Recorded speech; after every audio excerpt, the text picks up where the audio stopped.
Hello everyone. I was going to make a video about Elijah and people that used to worship Baal, how he mocked them, made fun of their gods, even making fun of him that he was just sleeping or maybe going to the bathroom. Well, I was going to make that video on Sunday. I want to wait till the shooting range out here stopped. But I went on YouTube and found my friends Mike and Kim already made the video of it. That's cool.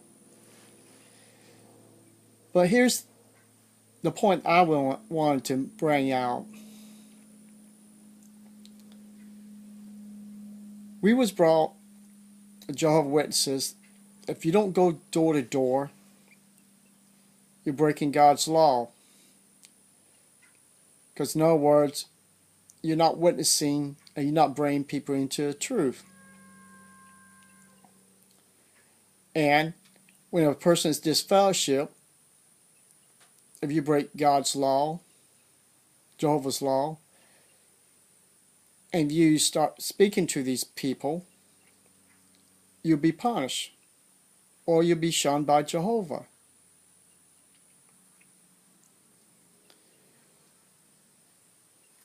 Well, here's the thing.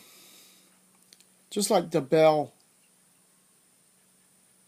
priests and those people at that time, they did their best to bring their God to life.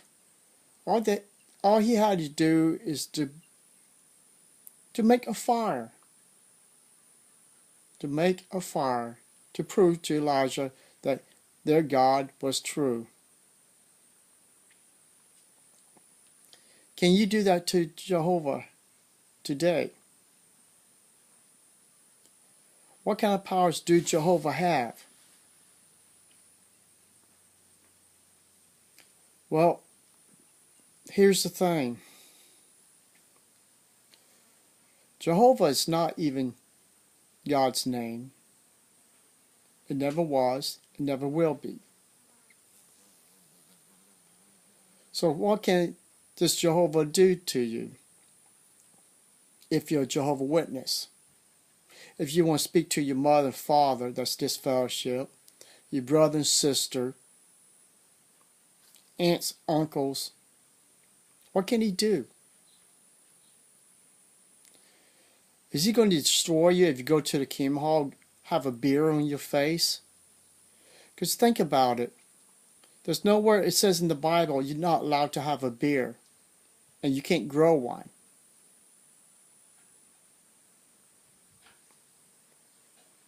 So is Jehovah going to strike you down for wearing a beard when the true God,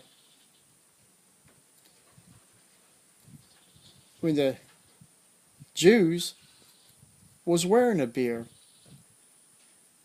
Or did Jehovah's Witnesses forget that Jesus was wearing a beard? Jehovah God, if he was a God of today, wouldn't he have his son and the apostles not to wear a beard? Something to think about.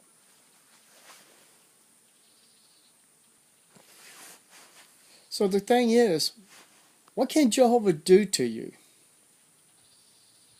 Nothing. Absolutely nothing. Just like those false gods those people worship at that time, Baal and those other false gods. They was all false. Just nothing but names, which some of them made statues of them, which Jehovah's Witnesses don't make statues of their false god, Jehovah. I mean, it's kind of crazy, bow down to a false god. But is it just worse? and almost the same, praying to a false god? I think it is. Even the Jehovah's Witnesses feel ashamed, guilty, embarrassed, because we all was worshiping a false god. And here's the funny thing about it. Jehovah's Witnesses is still praying to this false god, worshiping for this false god, going door to door, preaching about this false god, not even knowing where the name originally came from.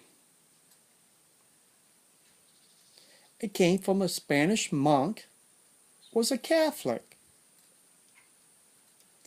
Or other researchers I found, it could have been one of the popes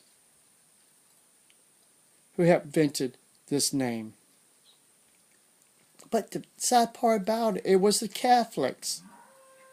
And they don't even use the name Jehovah. And they're the ones who invented the name.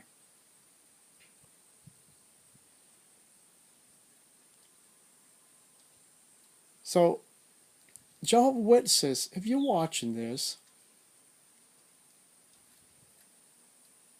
why haven't you did your research on this name?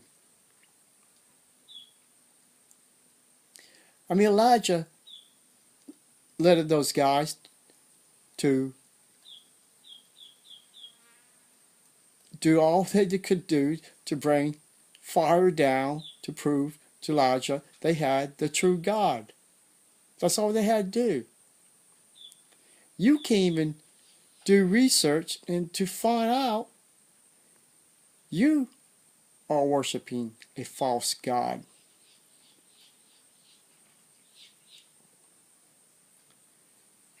It took me too long to figure out by researching the name, where it originated, who invented it,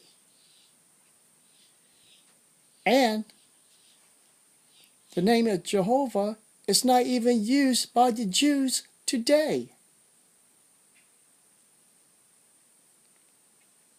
If they don't use the name, that means no one else should be using.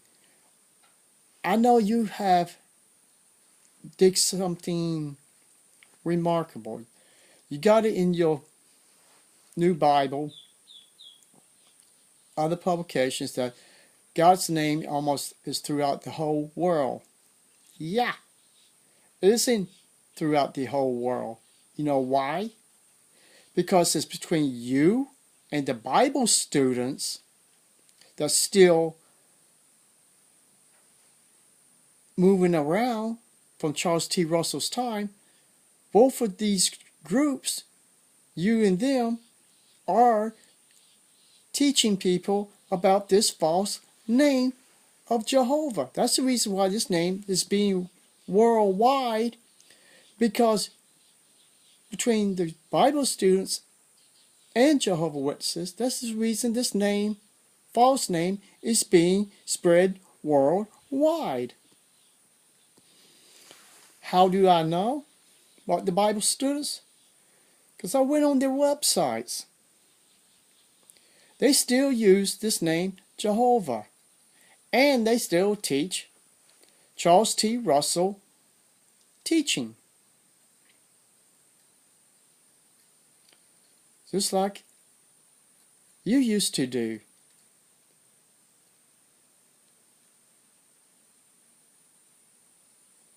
And y'all was teaching the same teacher, Charles T. Russell, almost all the way up to past 1918. And that's supposed to be when Jesus came back and picked this religion as a true religion. Y'all was still celebrating Christmas,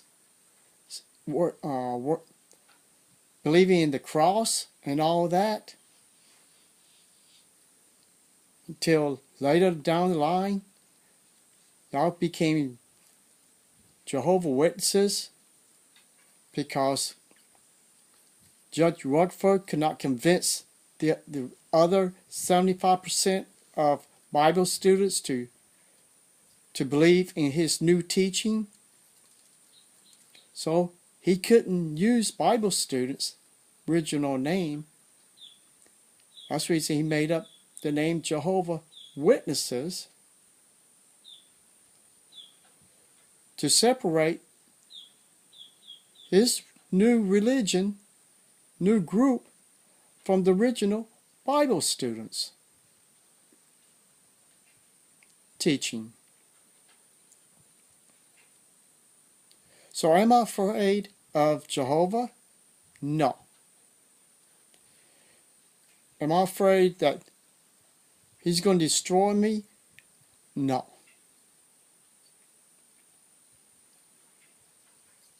He is no better than Baal and those false gods that was worshipped and was completely destroyed by God because they wasn't worshiping him. They was worshiping false gods. And guess what, Jehovah's Witnesses? You are among those people in the Bible time worshiping a false God. Thank you and have a nice day.